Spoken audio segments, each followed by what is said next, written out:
তো আবার নিয়ে চলে আসলাম সেই গন্তার মেমারির মা কালী সাউন্ডের ভিডিও, শর্ট ভিডিও। আজকে মেরিয়া শুভ সাউন্ড আর গন্তারের মা কালী সাউন্ডের ক্যাসেট চললো সারাদিন। কারেন্টের একটু ডিস্টার্ব করছিল, তো আমি একটু চাপের মধ্যে ছিলাম বলে রাত হয়ে গেল। ওই যে মালিক ওখানে বসে আছে, আর এই যে আমাদের সঞ্জয় দা, কম বেশি সবাই চেনো।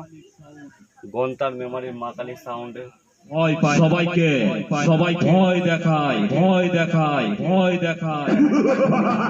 প্যাগমারা গানের ক্যাসেট চলছে। প্যাগমারা গানটা ছিল না, রেডি করে দিচ্ছি। চলো ডায়লগও শোনাচ্ছি। আমি সেই গন্তার মেমারির মা কালী সাউন্ড বলছি রে। ডায়লগ শোনো। আমি কোন এলাকায় ঢুকবো শুনে তোদের তো ভয়ে রাতের ঘুম চলে যায়। রে, ঠিক বললাম তো? এইবার তৈরি হয়ে এসেছিস নতুন মিউজিক।